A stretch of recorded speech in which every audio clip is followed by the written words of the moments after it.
Ailə dəyərləri silsiləvi çəkilişlərimizin mövzularından biri də yaşdaşı qocalıb əldən düşmüş ata və ana ilə, valideynlərlə övladlarının düzgün rəftarı və onların xidmətində dayanması. Hz. Əli əleyhissalamın məşhur kəlamlarından biri Əl-insanu əbidul ihsan. İnsan ehsanın quludur kəlamıdır. Bir çox insanlar bu kəlamın mənasını bu cür anlayırlar ki, insan kim ki ona yaxşılıq eləyir, ona qul olur. Bu mənada başa düşürlər. Niyə görə bu cür anlaşılır? Çünki cəmiyyətimizdə ehsan deyiləndə adətən zehinlərdə bu cür formalaşır ki, yəni kiminsə kiməsə yemək, qida verməsi və yaxud bir şəxsin əzizi dünyasını dəyişibsə, onun üçün süfrə açır, ehsan verir və yaxud imam ehsanı verilir. Ehsan deyiləndə insanların zehninə yalnız gələn süfrədir. Və bu süfrədə də istifadə eləyənlər, bu süfrəyə ehtiyac duyan şəxsləri cəmiyyətimizdə zehinlərdə bu cür formalaşıb bir çox insanlarda ki, elə bilirlər ki, yəni insanlar bu süfrənin quludurlar, yəni özlərini bu cür qul ediblər. Təbii ki, Əli əleyhissalamın kəlamı bu mənada deyil. Hansı mənadadır? O mənanı başa düşmək üçün bizim bir neçə məsələyə diqqət eləməyimiz lazımdır. O məsələlər nədir?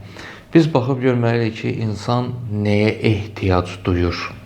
Təbii ki, insanın bir maddi tələbatları var, ehtiyacları var. Məsələn, onlardan biri, mühümlərindən biri qidalanmaqdır. İnsan bu həyatda yaşaması üçün, qalması üçün mütləq qidalanmalıdır.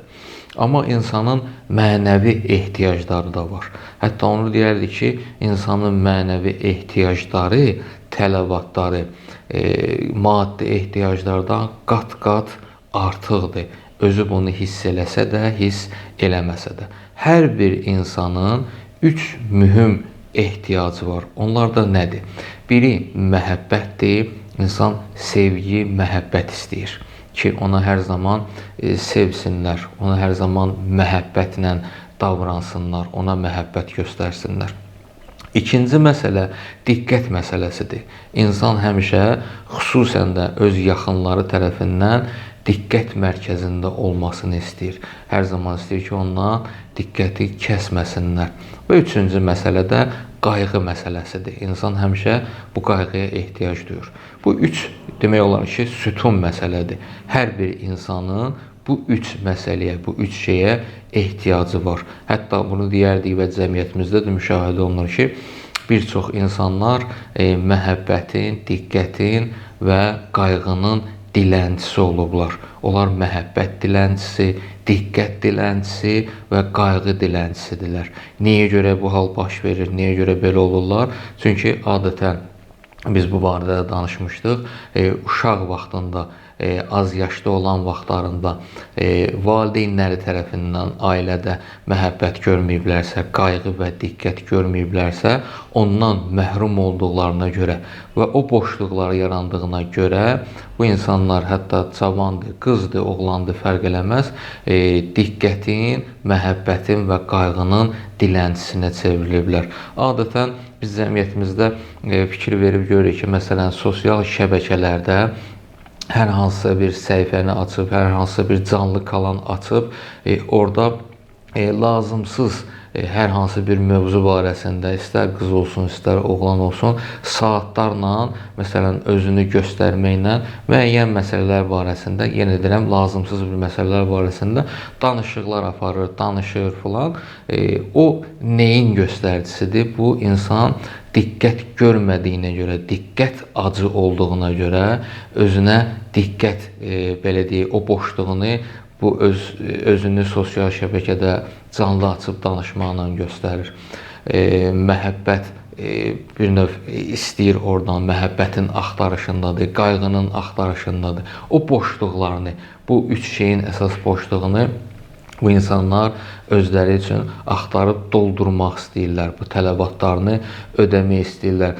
Bu bir misal idi. Bunun kimi bir çox misallar çəkmək olar. Məsələn, cavan bir şəxsdir. Baxıb görürsən ki, məsələn, öz avtomobilində, öz maşınında səs gücləndiricini o qədər səsini artırıb ki, məsələn, hər hansı bir musiqidən, hər hansı bir mahnıdan istifadə edir. Səsini o qədər ucaldıb ki, hətta kənardakıları narahat eləyə biləcək dərəcədə ucaldıb səsini. Niyə görə bunu edir? Əslində o insanın qulaqları yaxşı eşidir. Əgər eşidirsə, özü eşidə biləcəyi qədər səsini yüksəltsin, qulaq assın. Yox, niyə görə belə edir? Əslində onun diqqətə ehtiyacı var. O boşluğunu doldurmaq istəyir. İstəyir ki, hamı onunla maraqlansın, hamı baxsın ona. Bu insanın bəzən özünün bilərək və yaxud da bəzən də heç hiss eləməyərək, xəbəri olmadan möhtac olduğu şeyin boşluğunu doldurmasının göstəricisidir. Cəmiyyətdə bu kimi hallarla biz çox rastlaşırıq və onu demək istəyirik ki, bir çox insanlar, əksər insanlar daha doğrusu məhəbbət, diqqət və qayğının belə deyək, ona möhtacdırlar. Ruhlarının, mənəviyyatlarının, duyğularının ən əsası hisslərinin buna ehtiyacı var. Və ona görə də insan hansı halda bunu hiss edir? Hansı halda başa düşür ki, hiss edir ki, mən bu şeyə möhtacam? 3 halda insan ömründə 3 halda bu şey baş verir. Ən birincisi uşaqlıq, az yaşlı olan dövrlərdə bu hal baş verir. Uşaq diqqətə, qayğıya, məhəbbətə ehtiyaclıdır. İkincisi, gənc yaşlarında ki, məsələn, bir çətinliyə düşəndə, bir sıxıntıya düşəndə, tənha qalanda, xəstələnəndə o bu məsələni, bu boşluğu hiss edir. Yaxınları tərəfindən xüsusən məhəbbət, qayğı və diqqətə özündə hiss edir ki, tələbat var. Və üçüncü məsələ də, üçüncü halda insanın qocalıq vaxtındadır. İnsan qocalıb əldən düşəndə, zəifləyəndə diqqətə, məhəbbətə və qayğıya ehtiyacı duyur. Deməli, hər bir insanın bu üç şeyə ehtiyacı var. Hətta boşluğu olmasa da belə. Daim insana qida kimi, su kimi, yemək və su kimi lazım olan bir tələbatdır. Buna bir aşkar nümunə göstərmək olar ki, o da ziyarətlər içərisində dünyaca məşhur olan Ərbəin ziyarətidir. Ki, bu Ərbəin ziyarətində iştirak eləyən, bu ziyarətdə olan hər bir şəxs, mən demək olar ki, çoxlarından eşitmişəm bunu ki, əksəriyyətindən bu sözü eşitmişəm ki, onlar həmişə istəyirlər ki, Ərbəin ziyarətində olsunlar, hətta çətinliklə də olsa belə Allahdan onlar üçün qismət eləməsini istəyiblər. Niyə görə? Səbəb nədir? Səbəblərdən ən başlıcası elə bu səbəbdir. Nədir? Hər bir insan, hər bir zəvvar orada Ərbəin ziyarətində və xüsusən də orada olan 3 və yaxud bir neçə günlük yürüşdə tanımadığı şəxslər tərəfindən, dilini bilmədiyi şəxslər tərəfindən, heç ömründə bir dəfə də olmasın görmədiyi şəxslər tərəfindən necə məhəbbətlə, mehribançılıqla, qayğı və diqqət mərkəzində olur. Necə onlar tərəfindən onun nazı ilə, belə deyək, el dilində desək, nazı ilə oynanılır. İnsan orada öz mənəvi tələbatının ödəndiyini gördüyünə görə Ərbəin ziyarəti onun üçün olur aramlıq bir məkanı, aramlıq ziyarəti. İnsan özünü orada çox rahat hiss edir, çox tox hiss edir. Yəni orada aclığı yadından çıxır. Çünki onun boşluğu varsa boşluğu doldurulur və bütün o tələbatları da ödənilir. Təbii ki, bu işləri görən hamısı bu məsələnin arxa fonunda İmam Hüseyn əleyhissalamdır. Əslində İmam Hüseyn əleyhissalamın dünyaya, bəşəriyyətə çatdırmaq istədiyi missiyalardan biri də budur. Elə insanlara qarşı məhəbbət, qayğı və diqqət. Bunların hamısını da hər bir zəvvar Ərbəin ziyarətində əyani surətdə görür. Hətta bəzi insanlar var ki, ailəsində bir dəfə də olsun bu şeyləri görməyib, ora gedəndə özünü çox aram hiss edir, çox tox halda olur bu məsələlərdən. Bu da Ərbəin ziyarətinin bir əyani nümunəsidir ki, Ərbəyin ziyarətində də insanın bu 3 mənəvi tələbatı ödənilir deyənə İnsanlar o ziyarətə, bir çox insanlar o ziyarətə məhz buna görə getmək istəyirlər. Hətta özlərinin bundan bəlkə də xəbərləri yoxdur. Biz dedik ki, 3 halda baş verir insanın uşaqlıq vaxtında, bir gənclik dövründəki sıxıntıya, çətinliyə, xəstəliyə düşəndə və üçüncü halı da qocalıq vaxtıdır ki, qocalanda insanın bu üç şeyə xüsusən tələbatı olur. Və ona görədir ki, Qurani Kərimdə Allah Taala buyurur valideyn barəsində ki, və qada rabbuka alla ta'budu iyyah və bil valideyni ihsanan. Allahın hökmü istəyi budur ki, Allahın əzəli hökmü budur ki, ondan başqa heç bir kəsə, heç bir şeyə ibadət olunmasın və bil valideyni ihsana. Ondan başqa heç kəsə ibadət etməyin və valideynlərinizə yaxşılıq eləyin. Deməli, Allaha şərik qoşulmasın, ondan başqa heç bir məbud yoxdur, ibadət edilməsin. Və ardınca Allah buyurur ki, və bil valideyni ihsanan. Bir də valideynlərə yaxşılıq eləmək. Və hər bir övladın üzərinə Allah Taala bunu hökm olaraq qoyur, bir vəzifə olaraq qoyur.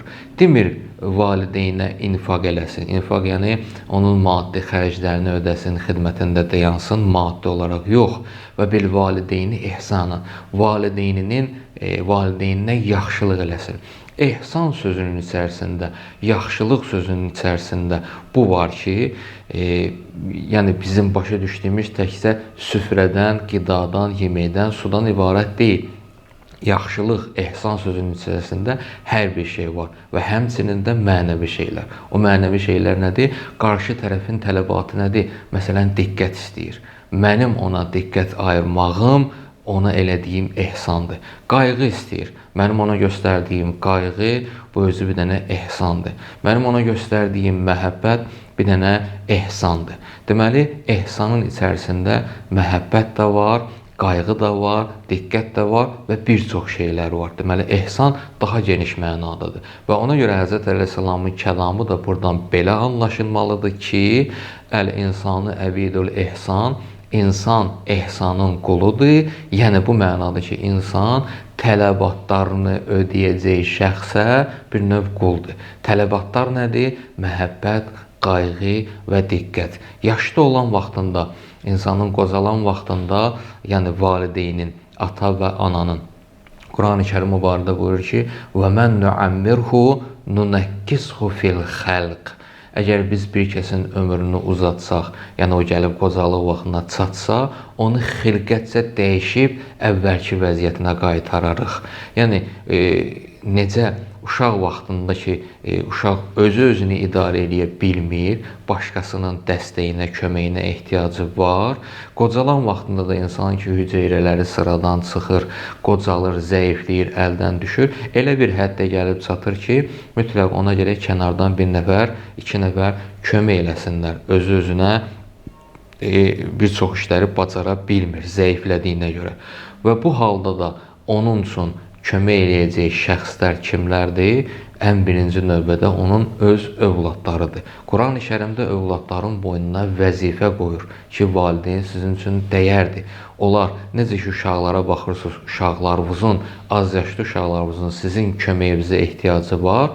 Yaşlanan vaxtında da yaşlı insanların, yəni valideynlərinizin də sizin köməyinizə ehtiyacı var. Sadəcə bir fərq var burada. Onların maddi tələbatları ilə əlavə, onların qayğıya, məhəbbətə, diqqətə ehtiyaclarını da gərək ödəyəsiniz. Ona görə geniş mənada işlənən bir sözü işlədi Qurani Kərimdə Allah Taala və bil valideyni ihsanan. Valideynlərinizə ihsan eləyin. Ardınca buyurur ki, İmma yəbluğanna indəkəl kibərə əhaduhuma əv kilahuma. Əgər onlardan biri sizin yanınızda və yaxud hər ikisi gəlib qocalsalar, yaşad olsalar, qocalıb zəifləsələr, fəla təqul ləhuma uffin. Onlara uf belə kəlməsini deməyin. Və la tənhərhuma. Onları yanınızdan uzaqlaşdırmayın, qovmayın. Və qul ləhuma qavlən kərima. Ona nədir? Onlarla çox hörmətli sözlə, nəzakətli sözlərlə seçib danışın. Qavlən kərima, yəni onlarla xoş danışın. Hətta onlar sizinlə pis danışsalar da belə, onlar sizə alçaldıcı sözlər seçib danışsalar da belə, onlarla siz xoş danışın, hətta uf kəlməsini belə onlara deməyin. Çünki bir dənə uf kəlməsi demək, qoca insanların həssas vaxtında bir dənə onlara uf kəlməsini demək, təbii ki, onların qəlbinə dəyir. Bu, yaşlı insanlar daha yaxşı bilirlər bunu, hətta təcrübədən də keçirdiblər. Doğrudan da belədir ki, insanın qarşısındakı insanlar bir şey istəməsi, bir şey xahiş eləməsi və həmin şəxs də uf deyirsə, yəni narazılığını bildirir. Narazıçılığını bildirən bir sözdür. O qarşı tərəf, yəni övlad bunu başa düşməlidir ki, bu valideynin qayğıya ehtiyacı var. Ona hətta Quran buyurur ki, uf belə deməyin. Yəni bu sözdən də hətta istifadə eləməyin. Hətta yolunu da göstərir Quran-ı Kərimdə Allah Teala ki, "Vəxfiz ləhuma cənahəz-zulli minər-rəhmə." Öz rəhmət qanadlarınızın təvazökarlıq belə deyək, rəhmət əsasında öz təvazökarlıq, səmimi qanadlarınızın altına alın onları, yəni ata və anavızı. Burada bir söz də deyilir, qanadınızın altına almaq, yəni onları qoruyun. Qoruyun, yenə bu mənada yox ki, onlar, məsələn, kimsə onlara nəsə eləyə bilər, bu mənada qoruyun. Yox, yəni onların tələbatı ki var, sən də onlara bir uf kəlməsi deməklə onların qəlbinə toxunacaqsan, hətta onların qəlbinə toxunmamaq mənasında, yəni onları qoruyun ki, onlar inciməsinlər. Və qur Rabbi irhamhuma kəma rabbeyani səğira. Və onlar üçün belə dua edin. Hətta onlar, məsələn, acı sözlər desələr də belə, siz heç vaxt onların qəlbinə dəyəcək sözlər deməyin. Yalnız belə dua eləyin. Deyin ki, ey mənim Rəbbim, onlara rəhm elə, onlara öz mərhəmətini nazil elə, onları bağışla, onlara rəhm elə, necə ki, mən uşaq olan vaxtında onlar mənim tərbiyəmlə məşğul olublar, onlar məni tərbiyələndiriblər. Hətta Allah buyurur ki, onlar acı söz desələr də belə, sən yalnız onlar üçün dua elə valideynlərin üçün.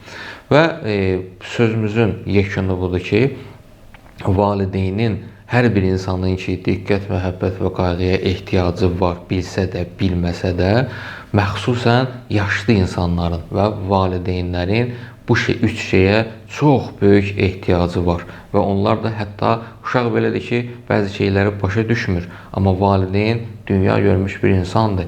O şeylərin hamısını da başa düşür deyənə, ona görə Allah Teala çox incə bir söz işlədib ki, onlara uf belə deməyin. Yəni onların məhəbbətini də, qayğısını da, diqqətini də, bu boşluqlarını doldurun və ödəyin. Və hətta hədislərdə var ki, bu yerə qədər deyilir. Allah bu şeyləri ki tapşırır, hökm olaraq, vəzifə olaraq övladların boynuna qoyur, üzərinə qoyur və ondan əlavə buna da qeyd olunur hədislərdə ki, hətta valideyn qəlbən övladından narazı olsa, həmin övlad heç bir işində ömrünün sonuna qədər, ta valideyn razı olana qədər, ömrünün sonuna qədər heç bir işində müvəffəq ola bilməz.